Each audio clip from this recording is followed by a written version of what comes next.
Just we are going to teach and learn the subject pathology for the student of BHMS second, and the chapter is jaundice. अभी हम लोग BHMS second के विद्यार्थियों के लिए pathology विषय में जॉन्डिस चैप्टर पढ़ने जा रहे हैं. So first of all, what do you mean by jaundice और व्हाट इज जॉन्डिस, और give the definition of jaundice. सर्वप्रथम जॉन्डिस किसे कहते हैं, जॉन्डिस क्या है, या जॉन्डिस को कैसे परिभाषित करेंगे, इसके बारे में सर्वप्रथम हम लोग जानने का प्रयास करें.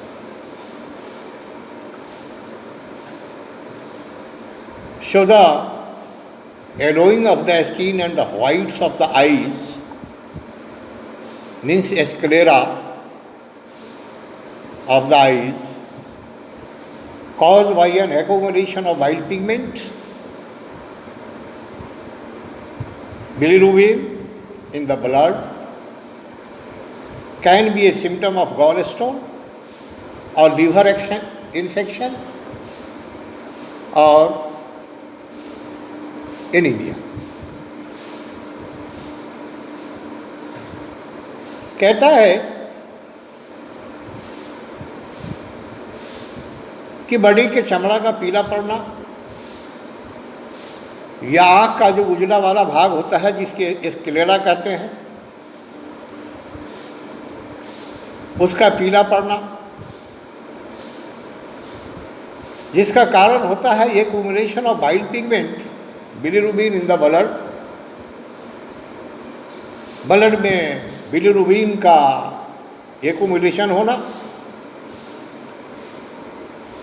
जॉन्डिस कहलाता है. साथ ही can be a symptom of gallstone. कभी कभी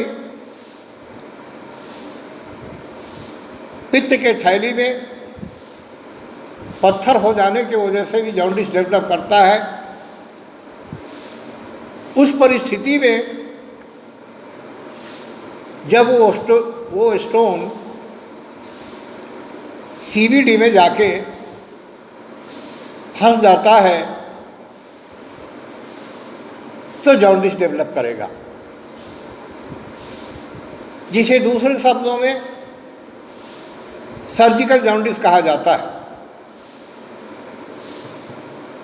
तो या तो due to gallstone of the colic, gallstone की वजह से जॉन्डिस हुआ हो, लीवर इन्फेक्शन की वजह से जॉन्डिस हुआ हो, या एक प्रकार का एनीमिया होता है जिसकी वजह से भी जॉन्डिस होता है. तो अभी हम लोगों ने जॉन्डिस किसे कहते हैं उसके बारे में हम लोगों ने जाना कि बॉडी की स्किन का पीला पड़ना, आँख के स्क्लेरा का जो वाइट एरिया है आँख का, उसका पीला होना, खास तौर पर बिलिरुबिन के एक्यूमुलेशन होने की वजह से ब्लड में, और ये गॉल स्टोन की वजह से भी हो सकता है, लीवर इन्फेक्शन की वजह से हो सकता है, और विशेष प्रकार के एनीमिया की वजह से हो सकता है. हम लोग को ये भी जानना चाहिए कि normal range of bilirubin accountant is 0.2 to 0.8 mg by 100 ml of blood. Normal जो सीरम बिलिरुबिन है वो नॉर्मल रेंज है उसका 0.2 to 0.8 by 100 mg of blood. ये नॉर्मल रेंज है. अगर इसे एक्सीड करता है तो जॉन्डिस कहलाएगा. There are two types of jaundice, clinical jaundice. Clinical jaundice क्या है? It is a condition where bilirubin level is above 2 mg per 100 ml of blood. ये उस परिस्थिति को कहते हैं जहां सीरम बिलिरुबिन 2 mg से ज़्यादा हो जाए. It is clinically manifested like yellowish discoloration of the skin. शरीर के चमड़ा का पीला होना, स्क्लेरा का पीला होना, म्यूकस मेम्ब्रेन का पीला होना. So it is called clinical jaundice. अतः इसे क्लिनिकल जॉन्डिस कहा गया. अगला है लेटेंट जॉन्डिस. लेटेंट जॉन्डिस क्या होता है? It is a condition when there is increase bilirubin in less than 2 mg पर 100 ml. 2 mg पर 100 ml से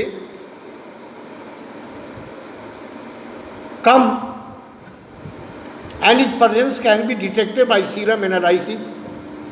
और इसको सीरम एनालिसिस के माध्यम से डिटेक्ट किया जा सकता है.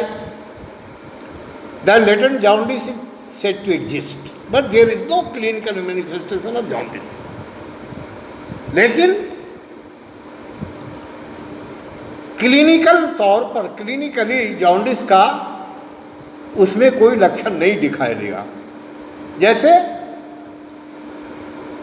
स्किन का पीला पड़ना, स्क्लेरा का पीला पड़ना, म्यूकस मेम्ब्रेन का पीला पड़ना,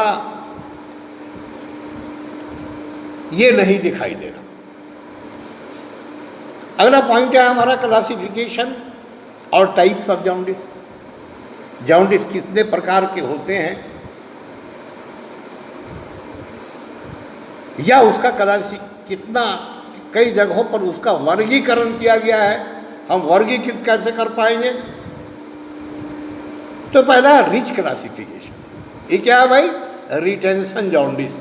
पहला point, retention jaundice due to excess of hemolysis और damage of liver cell.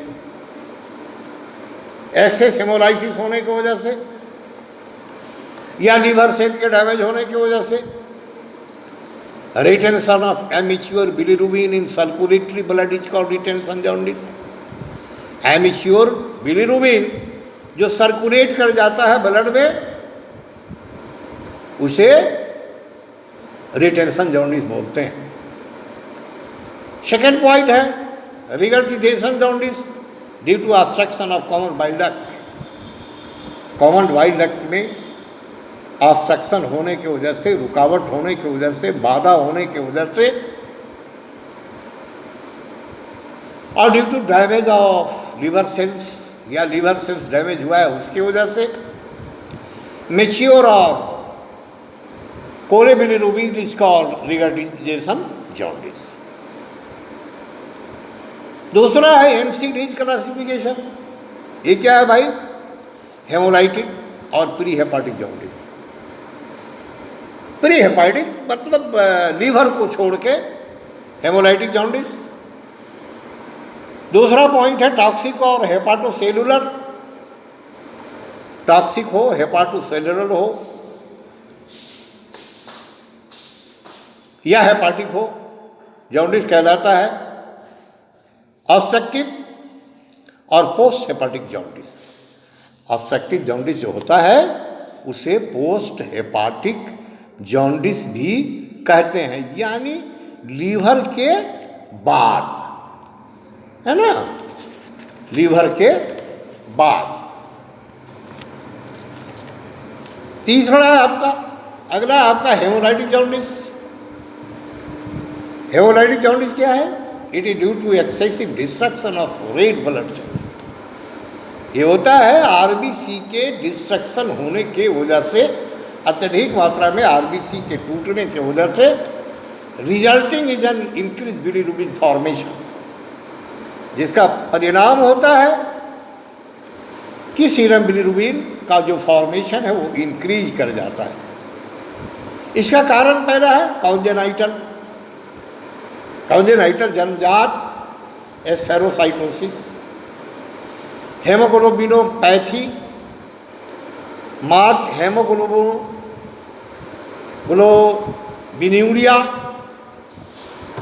Cold हेमोग्लोबिनूरिया। अगला जो जॉन्डिस है एक्वायर्ड भी होता है, जिसे हम लोगों ने अर्जित कहा है, मिसमैच ब्लड ट्रांसफ्यूजन, ब्लड का ग्रुप मिसमैच हो, मैचिंग ब्लड ग्रुप ट्रांसफ्यूजन नहीं किया गया हो, उस परिस्थिति में जॉन्डिस डेवलप करता है।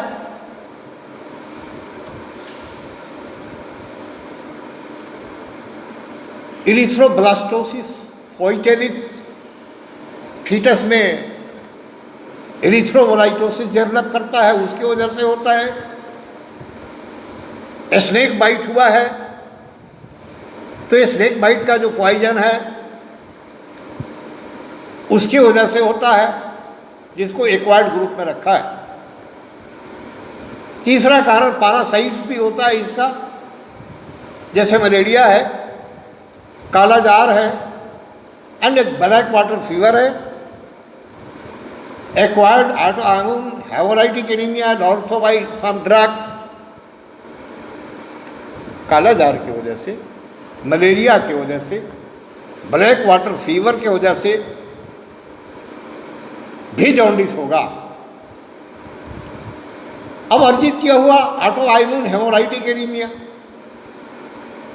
है ना, ऑटोइम्यून हेमोराइटिक एनीमिया जो अर्जित करने की वजह से होता है, and also by some drugs.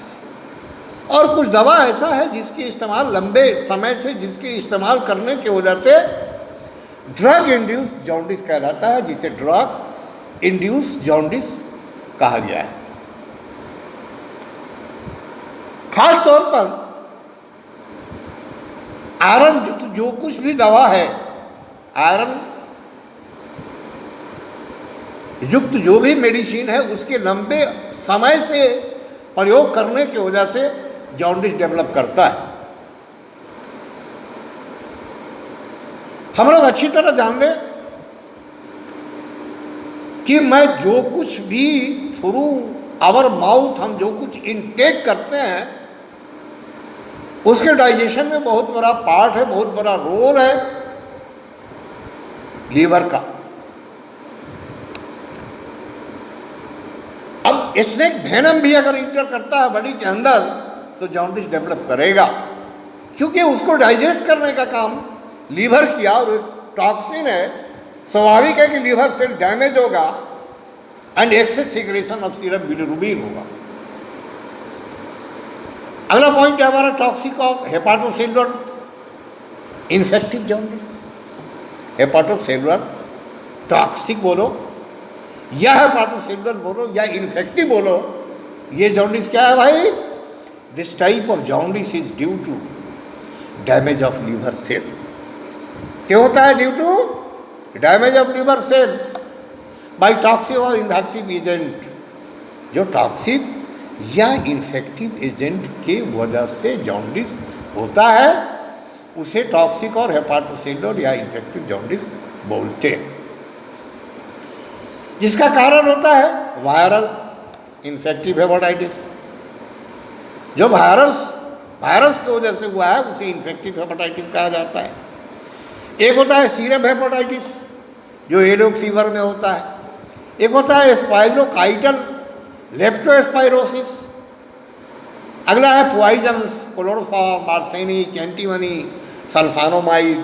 अगर ये सब लिया है तो ये सब एक प्रकार के, एक विशेष प्रकार का पॉइजन है। इसके वजह से भी जॉन्डिस होता है, जिसे टॉक्सिक और हेपाटोसेलुलर और इन्फेक्टिव जॉन्डिस ग्रुप में रखा गया है। अगला है हमारा ऑब्स्ट्रक्टिव जॉन्डिस। रुकावट की वजह से jaundice obstructive. It is due to a block in the pathway between the site of conjugation of the liver cell and entry of bilirubin in the intestine. है ना, ये सब जगहों में कहीं ना कहीं कोई रुकावट पैदा हुआ है, जिसका कारण होता है इंट्राहेपाटिक, जैसे drug like chlorpromazine, sulpha etc. Chlorpromazine drugs अगर लंबे समय से इस्तेमाल किया जा रहा है, सल्फा ड्रग इस्तेमाल किया जा रहा है, है ना। दूसरा होता है आपका वायरल, जिसको इन्फेक्टिव हेपेटाइटिस कहा गया है। अगला है एक्स्ट्रा हेपाटिक। एक्स्ट्रा हेपाटिक क्या है? एक मतलब लीवर को छोड़ के, एक्स्ट्रा हेपाटिक का मेन्यू मतलब लीवर को छोड़ के। पहला पॉइंट है गॉलस्टोन, पित्त की थैली में पत्थर बढ़ना और सीवीडी में जाके उसका फंस जाना, उससे ऑब्स्ट्रक्शन उत्पन्न जिसकी वजह से हो जाना। इनलार्ज ग्लैंड्स एट पोर्टा हेपाटिस, जो पोर्टा हेपाटिस है, जो पोर्टल वेन है, उसमें कोई इनलार्ज बहुत बड़ा ग्लैंड का डेवलप कर जाना। तीसरा पॉइंट है carcinoma of head of pancreas, pancreas के हेड में अगर कैंसर डेवलप कर जाए। चौथा कारण है carcinoma of gall bladder, gall bladder में अगर कैंसर हो गया है उस परिस्थिति में, तो इसे हम लोगों ने ऑब्स्ट्रक्टिव जॉन्डिस ग्रुप में रखा है। आज के विद्वानों ने इसको ऑब्स्ट्रक्टिव ग्रुप ऑफ जॉन्डिस में रखा है। अगला है हमारा हेपाटोसेलुलर जॉन्डिस। हेपाटोसेलुलर जॉन्डिस क्या होता है? It means damage of liver cell due to hepatitis or degeneration or necrosis of the liver cell will produce jaundice and accumulation of immature bilirubin takes place. Hepatocellular jaundice में liver cell damage होता है, खास के hepatitis होने की वजह से। Hepatitis means inflammatory condition of the liver is called hepatitis, और degeneration of necrosis of liver cell, और लिवर सेल का नेक्रोटिक स्टेज में चला जाना विल प्रोड्यूस जॉन्डिस। ये जॉन्डिस प्रोड्यूस कर सकता है and accumulation of immature bilirubin takes place, और जिसका नतीजा होता है कि ये जो सीरम बिलिरुबिन है और परिपक्व बिलिरुबिन वो एक्यूमुलेट हो जाता है। अगला हमारा रिटेंशन जॉन्डिस।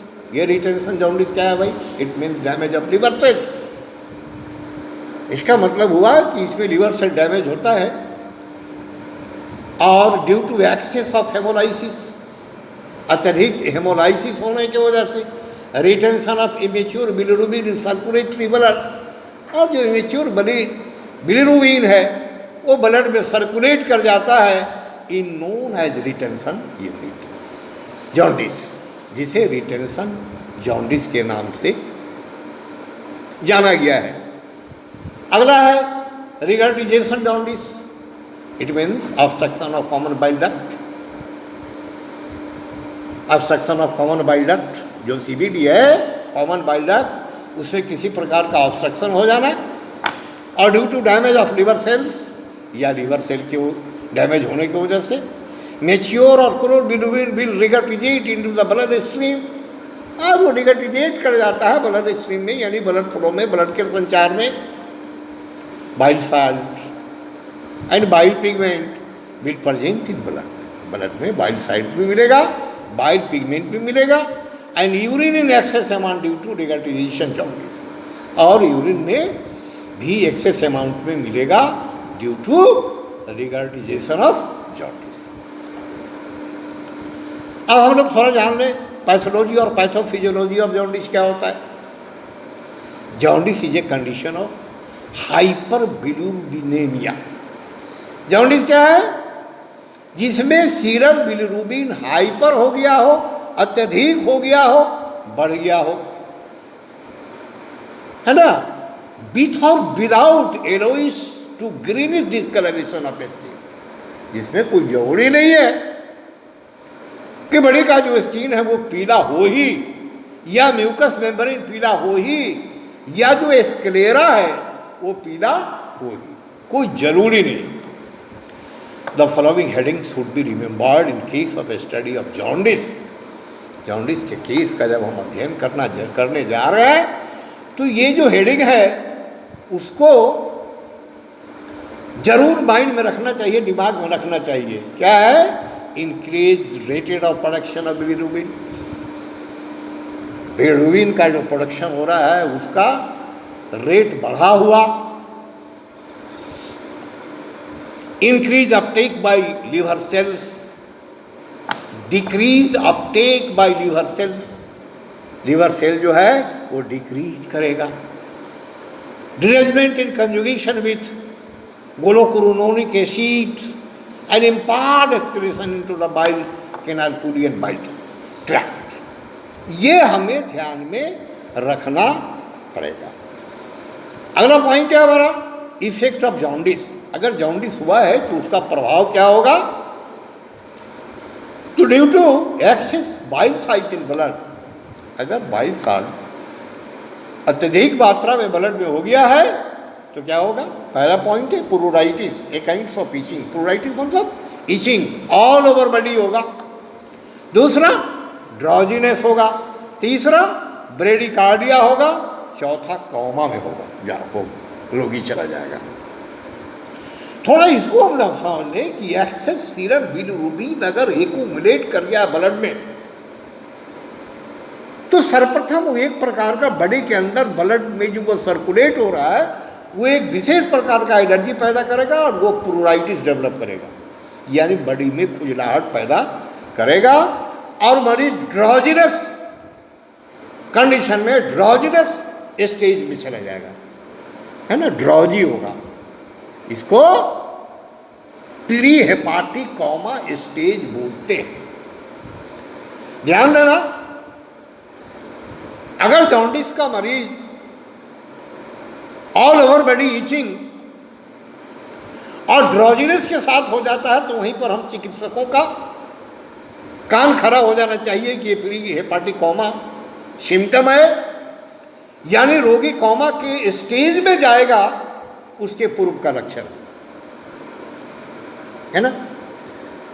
तो इचिंग जो हो रहा है due to excess accumulation of the bilirubin in the blood, वो तो गंदा चीज है ना, वो गंदगी साफ नहीं हो रहा है ना। वो बिलिरुबिन एक गंदा चीज है जो गंदगी साफ नहीं हो रहा है। और हमारे ब्रेन को बिल्कुल स्वच्छ और साफ ब्लड चाहिए, तो जो ही गंदा ब्लड सप्लाई होगा हमारे बॉडी में kinds of allergic nature develop करेगा, जिसका नतीजा होगा कि ऑल ओवर बॉडी इचिंग होगा। और चूंकि ब्रेन को फ्रेश ब्लड नहीं मिल रहा है, क्लीन ब्लड नहीं मिल रहा है, तो पेशेंट ड्राउजीनेस के स्टेज में जाएगा, ऊँघने के स्टेज में जाएगा, जिसे प्री हेपाटिक कोमा स्टेज बोलते हैं। यहीं पर मेरा कान खराब हो जाना चाहिए। अगला ब्रेडिकार्डिया, पल्स रेट स्लो हो जाएगा और मरीज कोमा के स्टेज में चला जाएगा। ये जॉन्डिस के प्रभाव से होगा। Due to absence of bile salt in intestine, indigestion, bile salt नहीं होने की वजह से इंटेस्टाइन में क्या होगा? इंडाइजेशन होगा। हैम्पर्ड ऑफ फार मेटाबॉलिज्म होगा। Less observation of vitamin K होगा। In liver there are retention, retardation of prothrombin in blood and loss storage of vitamin K, है ना। प्रोथ्रोम्बिन टाइम जो है वो रिटार्ड करेगा और लॉस स्टोरेज ऑफ विटामिन के, और विटामिन के का मात्रा कम जाएगा, which leads to purpura and bleeding tendency, skin and mucous membrane, और जिसकी वजह से ब्लीडिंग टेंडेंसी बढ़ने का अत्यधिक संभावना हो जाएगा due to excess bile pigment. अगर एक्सेस बाइल पिगमेंट हुआ है तो क्या होगा? There is formation of pigment stone and this associated in the obstruction of the biliary tract. Biliary tract में स्टोन डेवलप करने का टेंडेंसी हो जाएगा due to bile pigment. The pigment stones are small, और जो पिगमेंटेड स्टोन होगा वो छोटा होगा, सॉफ्ट होगा, मल्टीपल होगा, कई होगा। Rice grain like and greenish in colour, एक चावल के दाना के जैसा होगा और ग्रीन कलर का होगा। तो अभी हम लोगों ने जॉन्डिस के बारे में बहुत सारे बातों को जानने का प्रयास किया, जाना है। अगला जो हमारा क्लास होगा उसमें laboratory investigation in case of jaundice हम लोग क्या क्या करेंगे, इसके बारे में हम लोगों का डिस्कशन होगा। So the today's class is stop here, rest in next class. Okay, thank